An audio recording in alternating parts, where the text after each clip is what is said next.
그 청구인 측 질문에서 특전사는 의사당 내이고 수방사는 경내고 경찰은 담장 밖이라고 이렇게 질문을 할 때 증인께서 맞다고 말씀을 하셨는데 실제 특전사가 국회 본 의사당에 얼마나 들어가셨는지 아십니까? 280명. 본관에 다 들어갔습니까? 280명이 질서 유지를 위해서 활동을 했습니다. 다 들어간 걸 확인하셨습니까? 아니, 확인한 것보다 제가 보고를 받았습니다. 그렇게. 그러니까 그게 지금 오해를 좀 280명은 국회 경내에 들어간 인원을 말하는 거고요. 맞습니다. 예, 맞죠? 예. 본 회의장 안에 건물 안에 들어간 사람은 12명밖에 안 돼요. 7079대 묵 깨고 창문 깨고 그거를 좀 오해를 하시고 예. 건물 안에 있었던 그죠? 게 280명이라는 예. 겁니다. 건물 안에. 실제 수방사는 212명이 현장에 갔는데 실제 48명인가밖에 네, 못 맞습니다. 들어가고 50명밖에 그것도 건물 내도 못 들어가고 그렇습니다. 경내 대기했고 그렇습니다. 나머지 병력은 담장 밖에 맞습니다. 대기하고 있었습니다. 예. 저도 좀 어제 사진 보고 저거 하는데 그 본회의장과 또 국회 관계자들의 사무실이 있는 본관 건물이 있고요. 예. 또 국회 마당이 있고 담벼락 바깥에 또 경찰이 있었지 않습니까? 예. 근데 특전사 요원들이 그 본관 건물 안으로 한 20여 명이 들어가는 사진을 어제 봤거든요. 네. 근데 거기서 이제 제지를 하고 뭐 이렇게 소화기를 쏘니까 다들 이렇게 나오던데 그 특전사 요원들이 그러니까 우리 장관님 보시기에 그 본관 건물 밖에 마당에 주로 있었습니까? 아니면은 본관 건물 안으로 그 많은 인원이 다 들어가 있었습니까? 280명은 본관 안쪽에 하여튼 복도든 어디 이쪽 곳곳에 가 있었습니다. 장관님께서 구체적으로 병력의 위치 사항을 자세히 파악하시고 있는 건 없으신 거죠? 그렇습니다. 예. 저는 그렇게 알고 있습니다. 수방사령관 이진우 수방사령관이 24년 12월 7일 날 서울중앙지검에서 조사받은 내용입니다. 장관에게 지시를 받은 것이 국회로 가라는 것뿐이었습니다. 그래서 저는 수방사가 원래 하여야 하는 국가 중요 시설의 핵심 지역 국회의사당에 대한 외곽 경계를 해야 한다고 생각했고 왜 가야 하는지 가서 무엇을 해야 하는지 정확히 몰랐습니다. 그래서 국회 연락관으로 가 있는 양재용에게 병력 배치를 부탁하였던 것입니다라고 진술하고 있습니다. 이 수방사령관의 진술에 따르면 증인께서 수방사령관에게 정확한 임무를 지시하지 않은 것으로 보이는데 어떻습니까?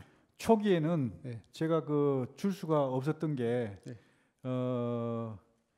인원도 정확하게 확인이 안 돼 있었고 또 실제로 들어가서 네. 어떤 임무를 수행해야 될지 또 변동이 있을 수가 있습니다. 그래서 제가 초기에는 일단 출발해라. 그리고 그 상황을 고려해서 임무를 추가로 주겠다. 그렇게 얘기를 그랬기 때문에 그 조사에서 이진우 사령관은 상황을 잘 몰라서 김봉식 서울경찰청장에게 전화해서 서울에 무슨 상황이 있습니까?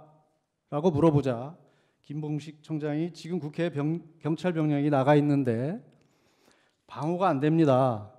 군 병력 좀 보내주십시오 라고 얘기를 하면서 김봉식이 먼저 병력을 요청하였다고 합니다. 이것으로 봐서 이진우 사령관은 정확한 임무도 부여받지 못한 상태에서 단지 그 수방사의 고유의 임무인 주요시설 경비를 목적으로 출동한 것으로 보입니다. 맞습니까? 예, 처음에는 그랬습니다. 처음에는 그렇게 간 것은 네. 맞습니까? 이거 아까 지인께서 말씀하셨을 때 이제 실탄과 관련해서 말씀을 드리면 출동 당시에 병력이 출동을 하게 되면 실탄을 가지고 나가는 것은 매뉴얼에 따른 네, 것이죠. 그렇습니다. 거기에는 개인 소지가 있고 이제 통합보안. 통합보관이 있었고 이때는 이 계엄 당시에는 분명히 개인 실탄 소지를 금지했기 때문에 개인에게는 소지가 안 됐던 것이고 네. 통합보관을 했던 것이죠. 그렇습니다. 그것은 매뉴얼에 따른 것이죠. 그렇습니다. 그리고 체포 명단과 관련해서 아까 증언을 하셨는데 체포 지시는 없었고 다만 포고령 위반할 소지가 있는 대상자들에 대한 동향을 파악하라고 동정을 좀 파악해 보라고. 동정을 좀 파악해 보라고 하셨다고 네네. 하셨죠. 구체적으로 명단을 몇 명을 누가 작성은 직접 하셨습니까, 장관께서? 제가 뭐 몇 명인지 세보진 않았는데 네. 대충 이제 3개 당의 당 대표, 왜냐하면 포고령 위반 우려가 있는 그런 네. 분들을 해서 그 다음에 이제 국회의장, 그 다음에 야당 원내대표, 뭐 기타 뭐 이런 어떤 관심 요주 인물들 이렇게 해서 했습니다. 어쨌든 장관께서 직접 하신 대상자도 있을 것이고 밑에서 보고받은 사람도 있고 예, 그 그렇습니다. 분류가 다르죠. 예, 그래서 전체 명단은 지금 기억 못 하시는 건 맞습니까? 솔직히 다 기억 못합니다. 그 포고령과 관련해서 예.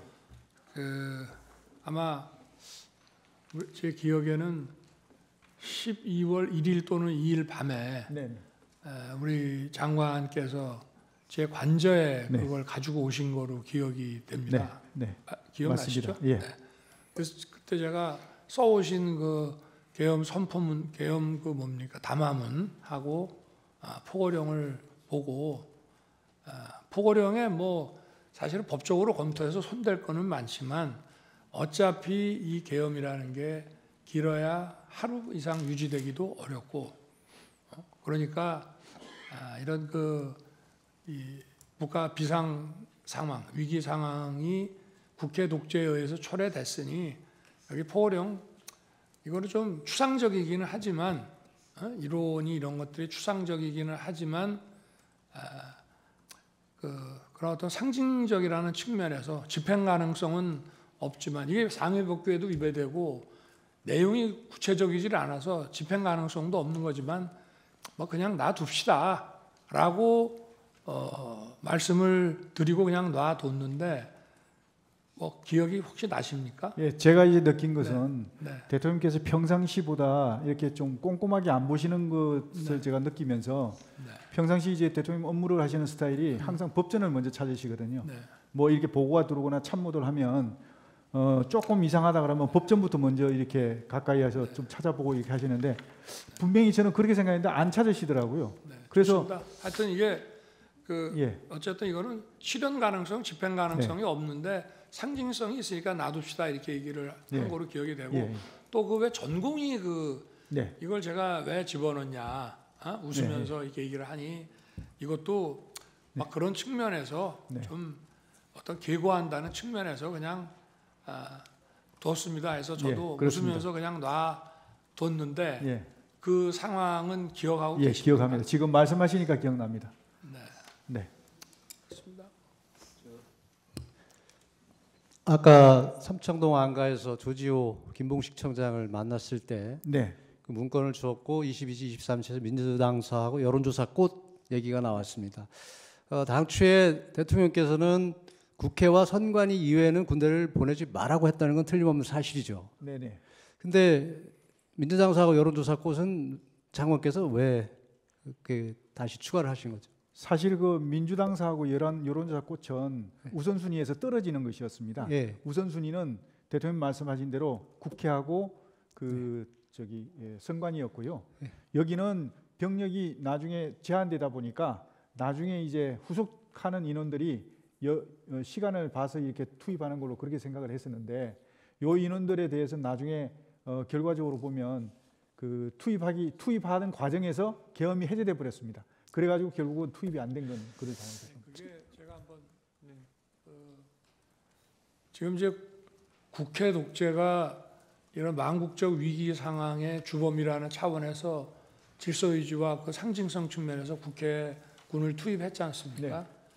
그렇기 때문에 그와 연관해서 민주당을 생각했던 것이고, 예, 그렇습니다. 그리고 여론조사 중앙선관위를 스크린해보라고 했는데 거기에는 이 부정선거의 시스템 중에 네. 한 축을 담당하는 게 여심위와 여론조사의 그 어떤 문제점 이런 것들도 같이 있기 때문에 맞습니다. 대표적인 거로 이거를 연관해서 골랐던 거죠. 예, 맞습니다. 네. 근데 그 계엄 선포한 날 저녁에 그 얘기를 저한테 해서 제가 절대 하지 마라. 민주당에 보낼 거면 국민의힘도 보내야 되고 그건 안 된다 하고 꽃도 제가 자른 거 그 얘기 들으셨습니까? 나중에 네, 여론조사 예, 꽃하고 여기 예. 들여보내면 안 된다. 예, 어? 나중에 지시하신 것을 네. 들었습니다. 정인이 2024년 12월 3일 그 국무회의를 하고 이제 피청구에 나가시고 그 다음에 국무회의장을 정인이 벗어났잖아요. 네, 그 시간이 몇 시입니까? 대통령하고 같이 나갔습니다. 동시에 예. 났습니까? 예. 그다음 두 번째, 정인은 검찰에서 조사를 받을 때 예. 변호인 입회 하에 하였고, 그다음에 조서를 확인한 후에 서명하였습니까? 예, 서명했습니다. 예. 예. 아까 하실 거 있습니까? 예. 예, 하시죠. 이거는 뭐 저기 뭐야 이 계엄이 무슨 실패한 계엄이라고 소추인 측이 주장하면서 군인들이 현장에 와 보니까 맞닥뜨린 상황이 국회라는 이런 민주 정체라는 것 때문에 군인들이 임무를 제대로 수행하지 않은 것이라는 말씀을 하셨는데요.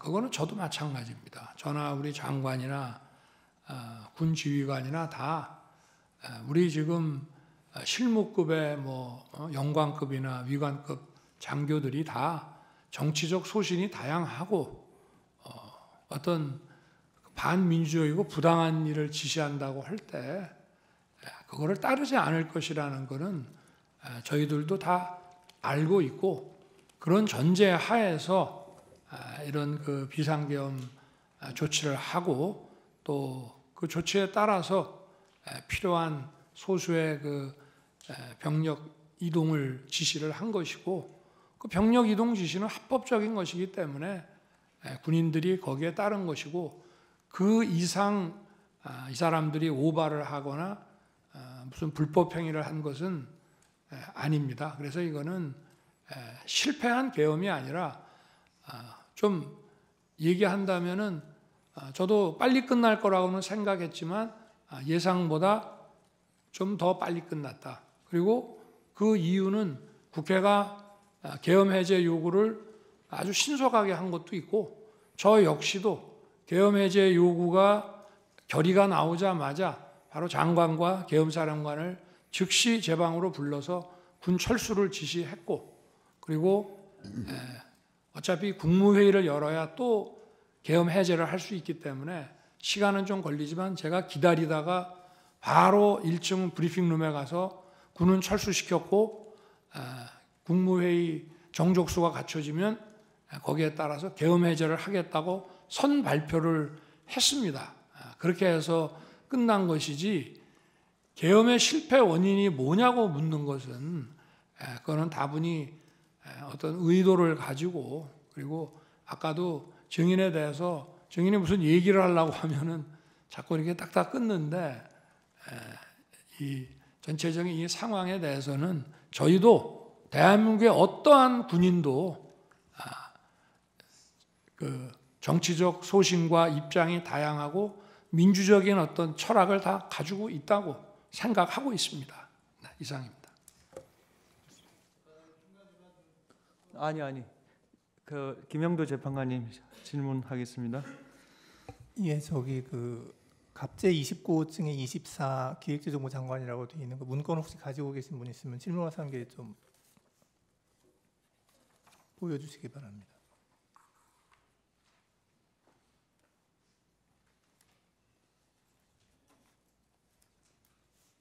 예, 질문하는 게 좀 확대해 주실래요? 증인. 네, 저 문건 증인이 작성했다고 했죠. 맞습니다. 거기 사망을 보면 네, 사망이 아니라 제일 아래쪽을 보면 국가 비상 입법 기구 관련 예산을 편성할 것이라는 내용이 있습니다. 네, 저 내용이 왜 필요했습니까?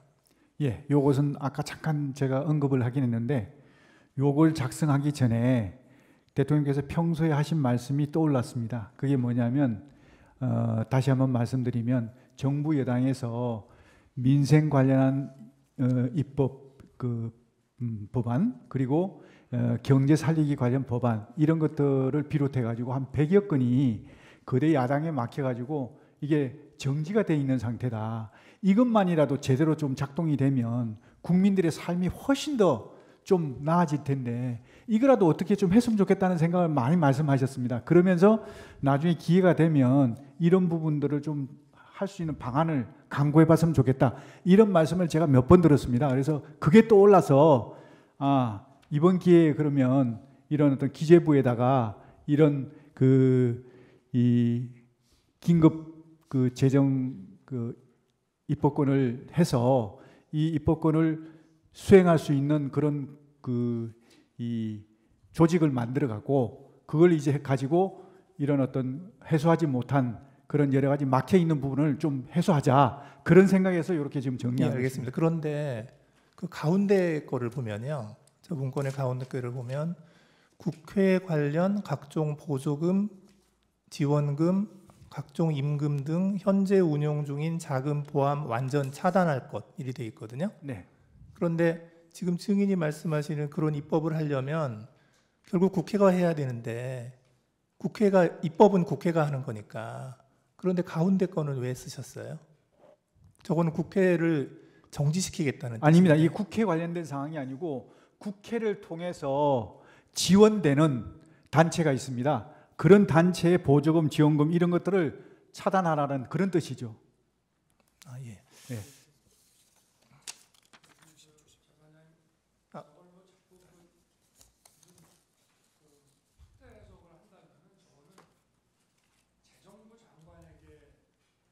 얘기할 사안은 좀 아닌 것 같습니다. 예를 들어서 저거를 국회의 존재를 부정하고 뭐 하는 그런 내용이라면은 저거는 기재부 장관이라는 거는 국회가 만든 예산을 그 예산 범위, 예산의 틀 내에서 무슨 일을 하는 것인데 저거를 만약에 굉장히 아주 극도의 정치적인 차원으로 이해를 한다면은 저거는 더구나 계엄에 대해서 반대를 하는 기재부 장관에게 줄 내용은 저는 아닌 것 같습니다. 그래서 기재부 장관에게 주무부처 장관이 저런 거를 전달했다 그러면은 저거는 좀 어떤 예산의 틀 안에서 한다는 취지로밖에 보지 않을 수 없는가 하는 게 저도 지금 문건을 보면서 갖게 되는. 근데 저기에 보면 네. 임금이라고 되어 있어서 네.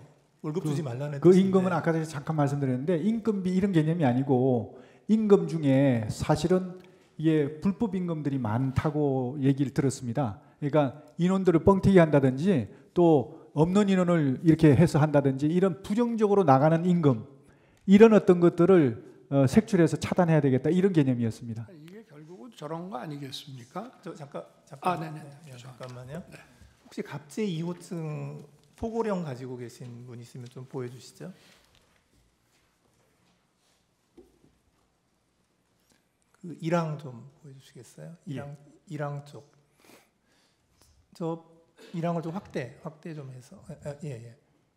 제가 읽죠, 그 1항을 보면 국회와 지방의회, 정당의 활동, 일체의 정치 활동을 금한다 이렇게 돼 있거든요. 예. 그래서 저 기획재정부 장관에게 준 그 갑제 29호증의 24의 기재 내용하고 이 포고령의 그 제 1항을 이렇게 종합해서 보면 결국은 가장 주된 목표가 그 입법기구인 국회의 기능을 정지시키겠다 하는 그런 의도가 있는 것으로 보이거든요.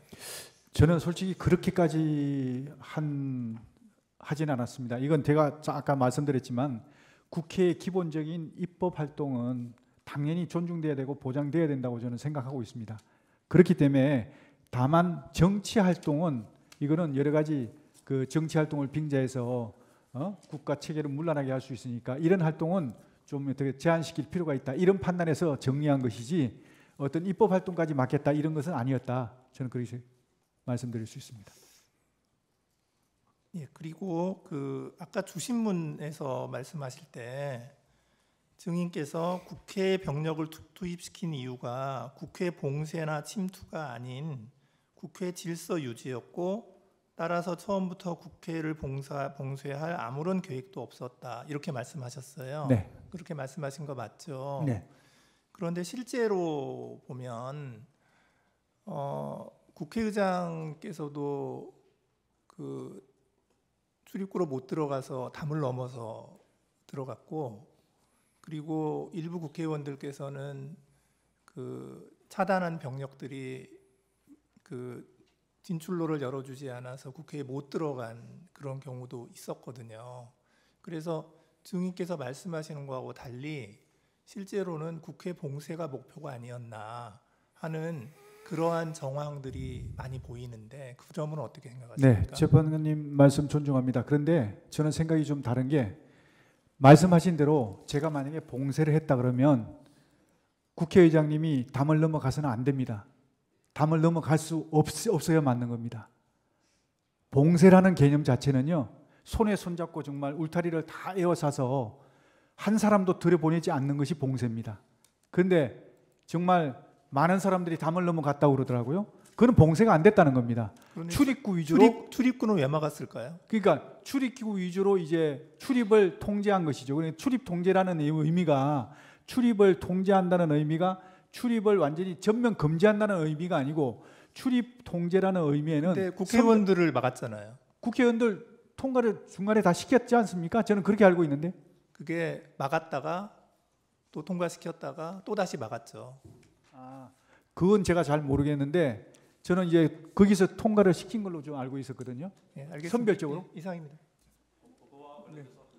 아니요.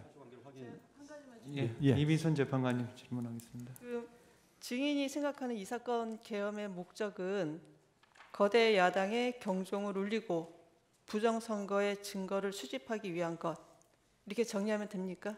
네. 이 사건 계엄의 목적이, 다시 정리하겠습니다. 이 사건 계엄의 목적은 거대 야당의 경종을 울리고 부정선거의 증거를 수집하기 위한 것이다. 부정선거에 대한 증거를 수집한다는 것보다 부정선거에 대한 실체를 제대로 파악을 해서 그 부정선거에 대한 그 국민들에게 네. 이게 있었는지 없었는지, 정말 있었다면 없었다면 국민 부정선거 없으니까 걱정하지 마세요라고 얘기하면 될 것이죠. 이러한 이유로 비상계엄을 선포할 수 있다고 생각을 하시는 거죠?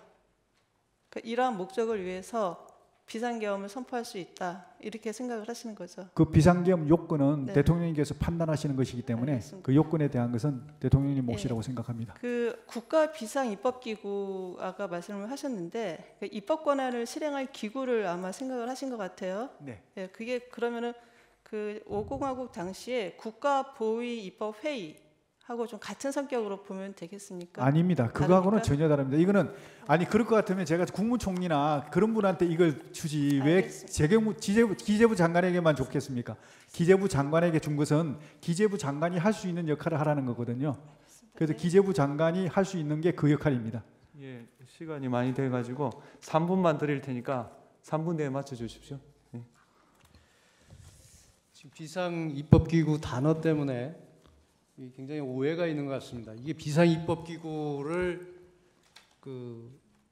생각하셨을 때 이게 국회를 대신하는 입법기구를 생각하신 건 아니죠. 그럴 것 같으면 제가 기재부 장관에 주면 안 되고 국무총리한테 줘야 될 것 이게 같아요. 자꾸 과거에 국보위를 연상시켜서 국회를 해산시키고 국회를 대체하는 무슨 입법기구를 만드는 것처럼 오해를 하고 있는 것 같아서 예. 물어봅니다. 그거는 제가 이렇게 쓸 때 잘못 실수를 한 것 같습니다.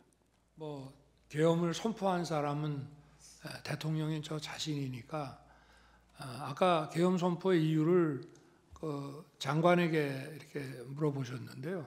계엄 선포의 이유는 야당에 대한 경고가 아니고요, 주권자인 국민에게 호소해서 엄정한 감시와 비판을 해달라는 것이지, 야당에 대한 경고는 아무리 해봐야 소용이 없습니다.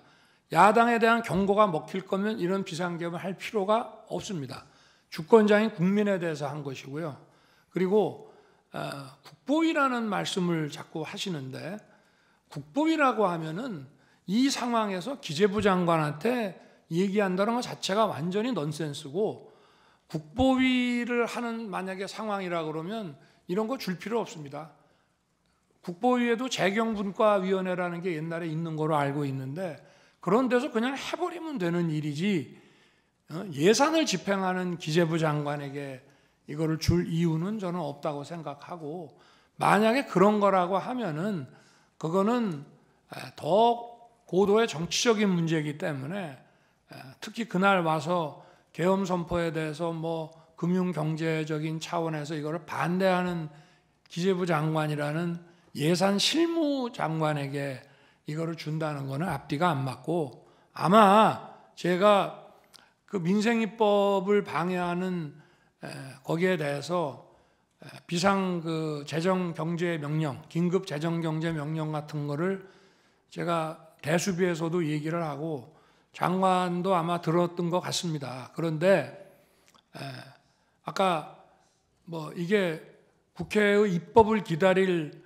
시간이 없는 거냐? 맞습니다. 입법을 하려면은 뭐 지금 몇 년을 했는데도 안 됐고, 또 입법하는 데는 어마어마한 시간이 걸립니다. 자기들이 필요하면은 며칠 만에 그냥 통과시켜 버리지만, 반대하면은 입법이 거의 봉쇄가 되기 때문에 시간을 아무리 가져도 할 수 없으니, 선제적으로 긴급 재정경제 명령을 발했을 때 만약에 거대 야당이 반대를 해서 불승인을 하게 되면 또 이게 전부 사상 누각이 되는데, 이런 계엄 같은 거를 하는 상황에 국민들의 여론이라든가 이런 게 좀 바뀐다면 이런 걸 한번 검토해 볼 수 있지 않나. 저도 처음에는 무슨 말인지를 몰랐는데 오늘 얘기하는 거를 보니 그런 거는 같습니다. 그런데 지금 우리 재판관님들께서 의문을 가지시는 국보위 같은 개념이라면은, 그런 거를 시행하려고 하면 아직 군이 출동하기도 전에 먼저 대국민 계엄 선포 담화를 하고 군이 1시간 후에 국회에 들어갑니다. 제가 물어봤습니다. 계엄 선포하고 군 이동 지시를 해라. 그러면 얼마 걸리냐? 그랬더니 1시간 이상 걸린다. 그러면 그 사이에 들어갈 사람은 들어갈 것이다. 국회가 개회 중이고 또 의원회관에도 많은 사람이 있고 소통관에도 또 인원들이 있기 때문에 또 아직도 예결위가 끝나지 않은 상태니까, 그래서 이거를 막지 않고 국회라는 이 시스템을 인정하는 한도 내에서 이걸 한 것이기 때문에 그렇게 한 것이고요. 뭐 일부 못 들어갔다라고 얘기를 합니다만은 그럴 수는 없습니다. 다 서울경찰청에서도 그 입구에서 전부 다 들여보냈고요. 군이 도착하기 전에 다 들여보냈고, 뭐 어디 통제가 한다 하니까 먼저 들어가려고 담을 넘어가신 분은 계실지 모르지만 190명이나 빠른 시일 내에 들어와서, 시간 내에 들어와서 이 계엄 해제 논의를 해가지고 계엄 선포 계엄 효력 발생 시간이 11시인데 1시에 벌써 계엄 해제 요구 결의안이 통과됐다는 것은 그 사실 자체만으로 보더라도 이거를 통제하고 막지 않았다는 것을 의미합니다. 네, 그렇게 말씀을 드리겠습니다. 네, 알겠고요. 혹시 국회 측에서 같은 시간 쓰시겠습니까? 예.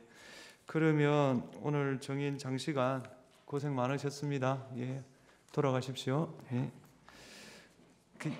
아까 채택을 보류했던 갑제 29호증 1257 정인 김용현 조서 채택합니다. 서정 요지 진술하실 때 갑제 29호증에 1257 같이 넣어서 해주시기 바라고요. 지금 시간이